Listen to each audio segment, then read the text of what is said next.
Welcome to Entrepreneur, a podcast for entrepreneurs and leaders doing business and life God's way. Each week, we discuss biblical and practical tips to improve your mind, business, spirit, relationships, and finances. Listen along as I speak with special guests on how to thrive in all aspects of life. Hi, I'm Edna. Like many of you, I wear many hats. I'm a military wife, mother, author, certified John Maxwell business and executive coach, trainer, and founder of Favor and Wealth, where we help the good guys win. So tune in as we bring on the light. Well, hello, everyone. Thank you for tuning in for another episode of the Entrepreneur Podcast, where we dive deep into the strategies that enhance your business and professional growth. I took a little bit of a break, and if I sound a little muzzled, it's because I am dealing with severe allergies. Last week, I took a break for the holiday, not on purpose, but I guess, by accident, in a sense, because my allergies were kicking my butt, and I did need a little bit of a breather. And so I'm glad to be back. For those of you guys who are new, my name is Edna Harding. And today we're tackling a topic that can literally pay off. And that is how to charge more for your services. How many of you guys want to charge more for your services? Raise your hand. Raise your hand. I see your hand there. I see your hand there. And I see your hand there. I remember when I first started out, I was charging just enough to cover my expenses, barely making a profit. And it was a game changer when I realized that my prices should reflect the value I bring to the table, not just the bare minimum to stay afloat. Now, as believers, this is a struggle for many people because, a lot of us are naturally servant hearted and we want to honor God, we want to help everyone. But in reality, it is God's will for you to be profitable. Now, let's dive into how you can make this shift, okay? So, first of all, I want to say, and everyone knows this, it starts in the mind, okay? Everything starts with the right mindset. If you don't believe you're worth more, why should your clients? And I'm sure you've heard this many, many times. And this is something that a lot of people, jump on the bandwagon and they preach a lot out in social media and into, other business coach, other speakers, but it's true. It's so true. It all starts in your head and what's going on between your two ears. Because if you don't believe you're worth paying, they're not going to pay it.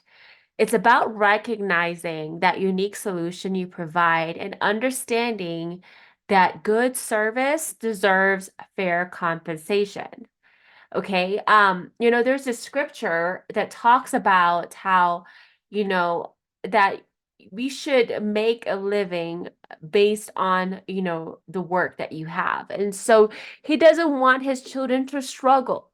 You cannot be a blessing if you can't cover your expenses, right? So at the end of the day, you can't just talk about making it, surviving, right? I'm surviving, I'm making it.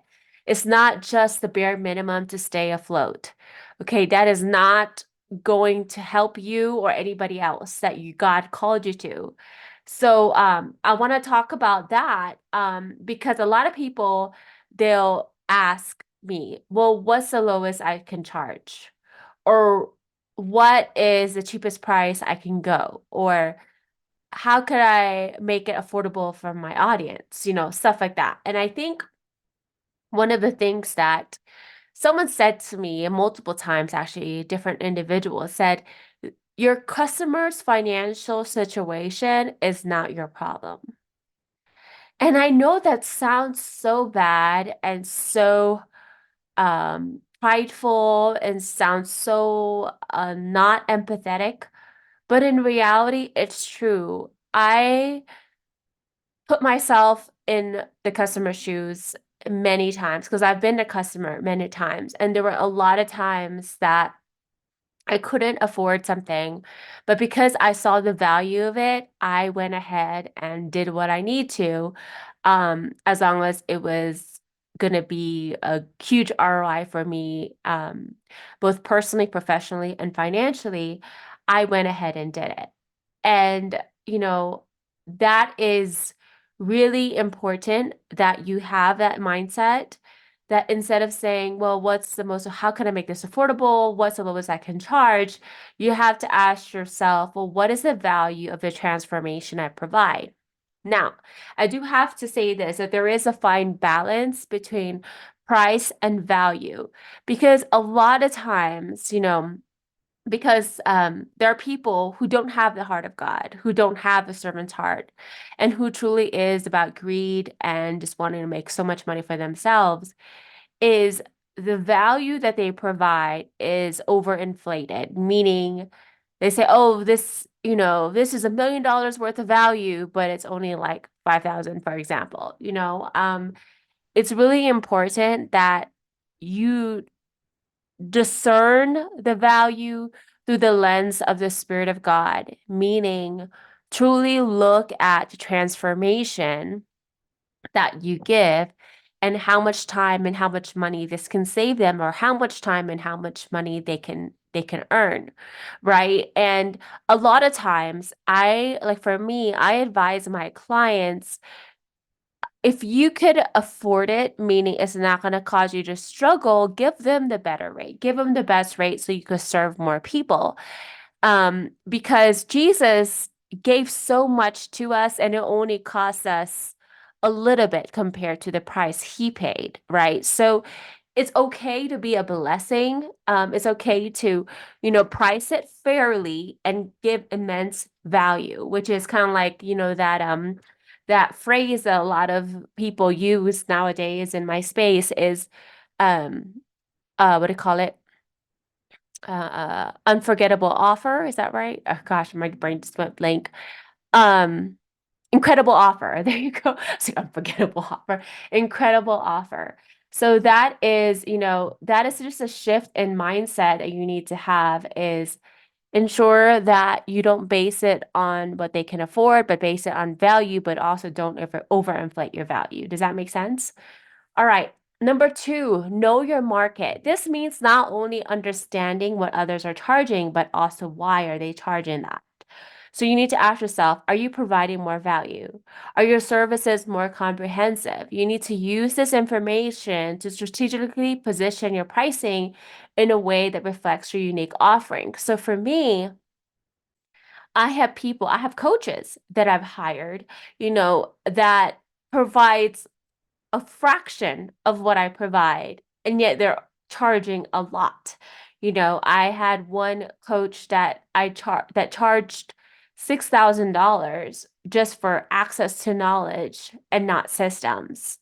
And for me, I have systems in place. And so I really like for me, I know that the market value that I'm charging is a lot better. And it may not be apples to apples because maybe she has a team and you get access to more coaches, for example, but you only get like 3 audits, for 6 months. So if you really look at it apples to apples, the value that I provide is a lot more and I'm charging a lot less. Does that make sense? So the key is you need to see if people are willing to purchase the same type of offering already and people are buying.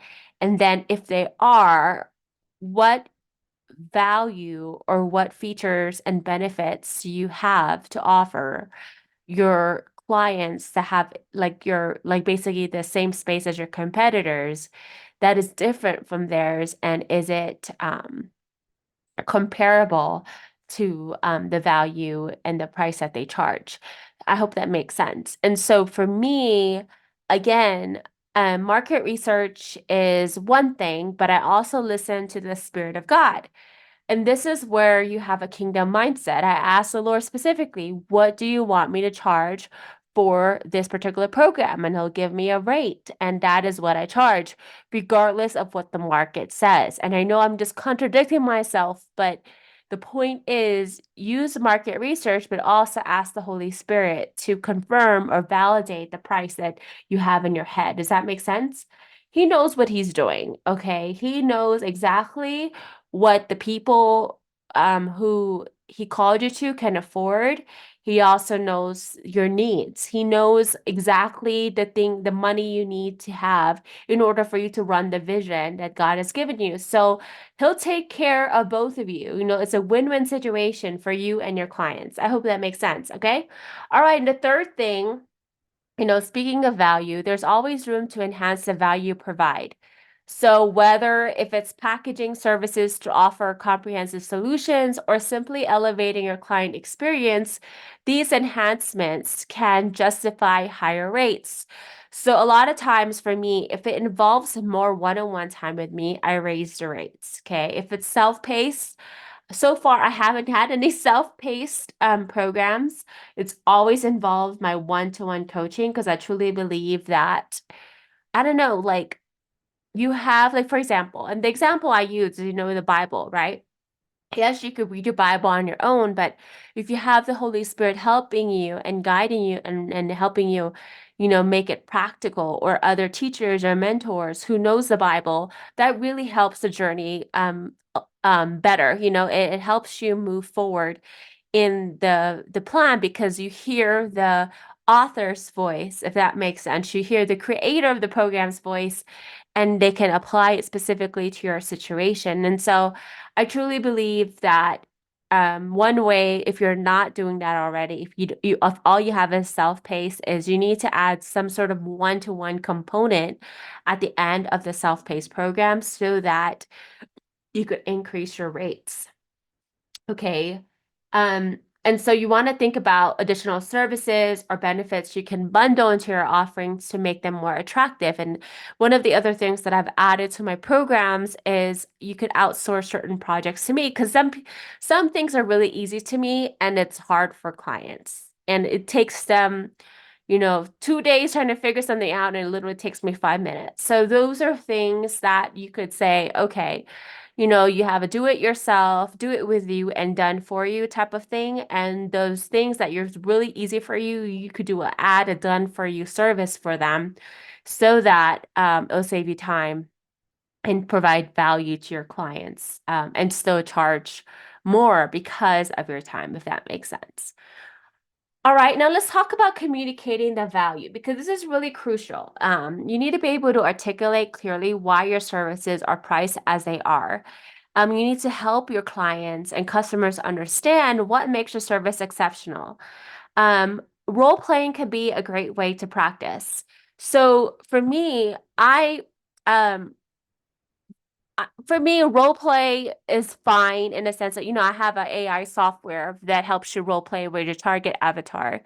And I beta test it with my first group coaching program here um, last spring. And it really helped me see, the weaknesses of my clients, right? And as far as their sales conversation. So role playing is a great tool, but another way for you to really hone in your ability to communicate the value is actual sales calls. Whether it's cold calling, in person, speaking engagements, workshops, networking, like these are great opportunities to practice your spiel and see if people are resonating with what you're saying, if people are buying, if people want to meet with you. Because if they're not buying, if they're not wanting to meet with you, if they're not, validating or wanting to engage more, then you probably are not communicating a value well enough. So a great way to do this is to actually schedule a bunch of calls and meet a lot of people and start a podcast or speak at someone else's podcast or offer a free workshop or free training at church. Those are ways for you to see if you are um, good at communicating the value of your products and service or your program. This is really huge, right? And then the last powerful strategy that I employ is find ways to cut costs on operational spending. And so for me, what I've done in the past, especially when I started investing in systems and software and things like that is I started reducing unnecessary expenses. So I was able to save money and enhance profitability without increasing prices for my clients. Okay, so what does that mean? I automated a lot of things. If I saw things that I was repetitive, that I was constantly saying, I recorded a video or tutorial for that specific thing.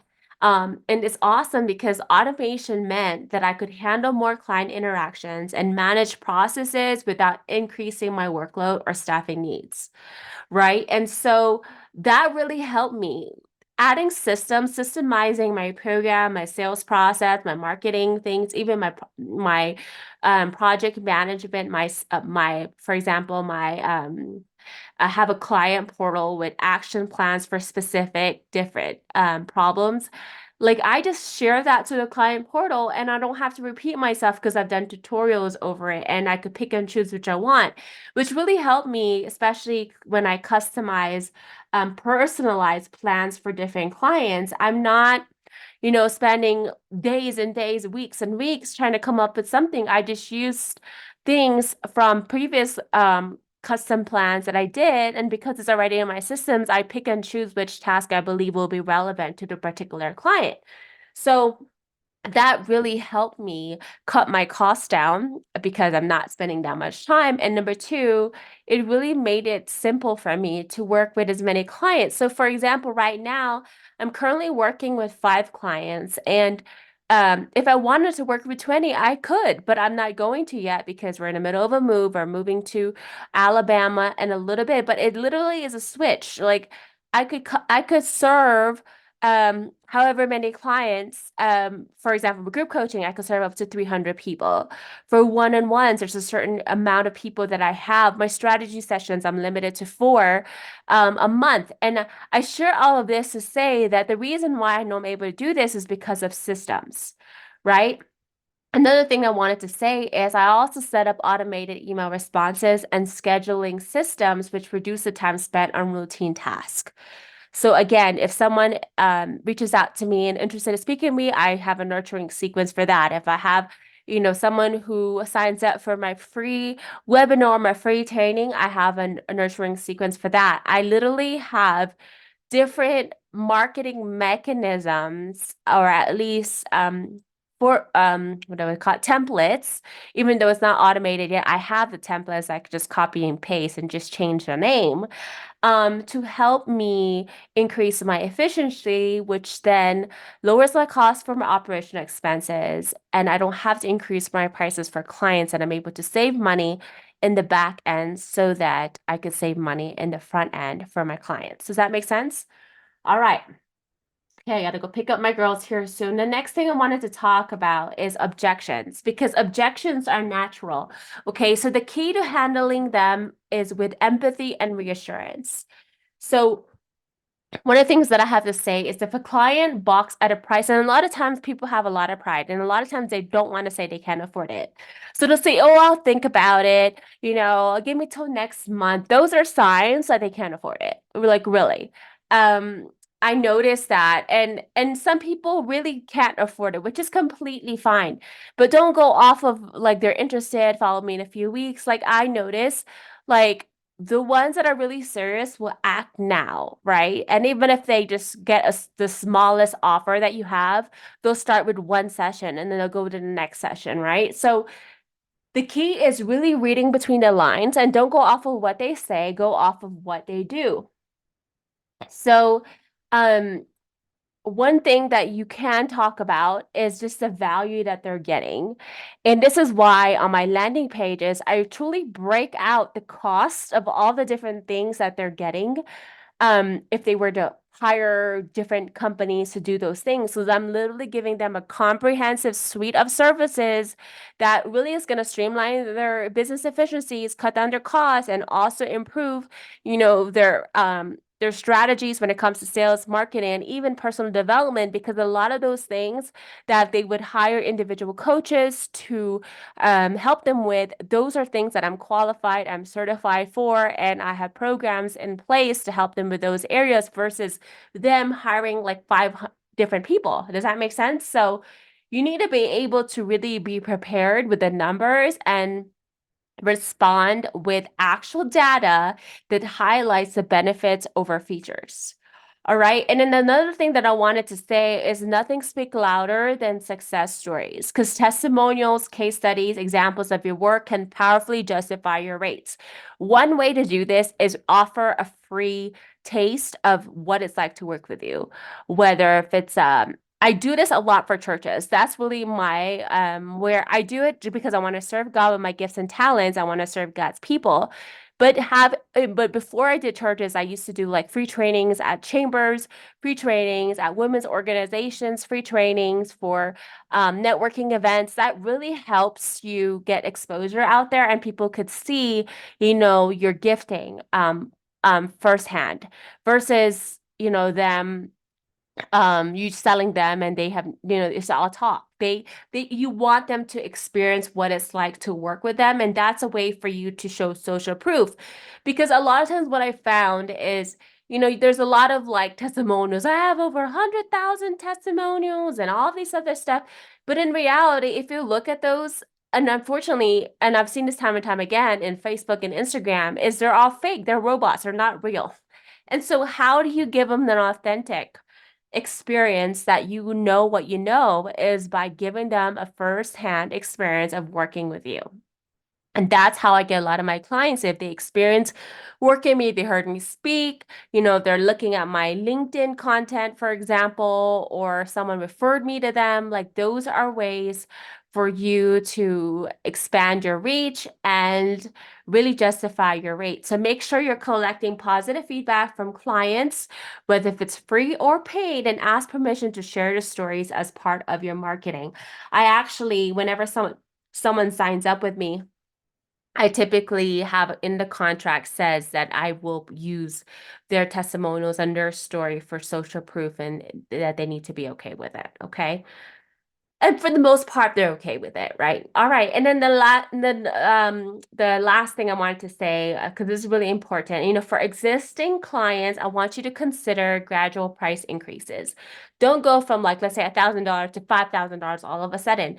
I always get grandfather my clients in, and if I do have to increase the rates, it's not as hefty as those people who are brand new to me. So what this does is it respects the relationships that you currently have, and also updating your pricing will reflect your current value. So for example, an example that I have. So initially, when I first started my VIP sessions, was $700, and then I raised it to $1,000, and then from $1,000 I'm now up to $1,500, and it's because I know the value that I bring, and I know what my time is worth, and I know that I literally give them everything they need so that they could go from stuck to unstuck. So um, what was I gonna say? My brain is like, okay. So, you need to communicate these changes transparently, explaining why your rates are increasing and how the clients will continue to receive great value. And then for me, it has to do with the technology, the systems, the software that they have access to, as well as the community that they're going to be part of. And literally, I'm giving them more and more resources that will not cost them an arm and a leg because they're not hiring someone else. It's all part of the package that I bring, because I'm always thinking about how else can I better serve my clients? How else can I increase the value and the output and the productivity and the profitability of my clients? And that's what I implement in all my programs. All right, so we've covered a lot today, from mindset shifts to communicating value and handling objections. Remember, charging more isn't about earning more, okay? It's not. It's about recognizing and honoring the value you provide. It's utilizing the gifts and talents God instilled inside of you and getting paid for it. It's okay for you to take care of your family. It's okay for you to go on vacations. It's okay for you to get a massage. It's okay for you to have a nice house, okay? The thing is, there is a difference between greed, right? And being blessed, okay? If you're greedy and you're taking advantage of people, if you're not providing value, if all you're doing is take, you become very materialistic, where you're serving wealth and not and you're serving mammon and not God, that's when you need to like slow your roll and be like, okay, God, check my heart. Make sure my heart lines up with your heart. Okay, so I encourage you to take a bold step this week and review your pricing. I want you to ask yourself, are you really charging what you're worth? Okay, are you really charging what you're worth? Well, thank you guys for tuning in. Don't forget to subscribe and leave your feedback. Join us next time on the Entrepreneur Podcast as we explore another exciting topic. Until then, keep pushing your boundaries and charging what you deserve. God bless you guys. I love you all and have a wonderful day. Bye-bye. Thanks for joining us this week on Entrepreneur. Make sure to visit our website, favorandwealth.com, for more information on our services. While you're at it, if you found value in this show, we'd appreciate a rating on iTunes, or if you simply tell a friend about the show, that would help me out too.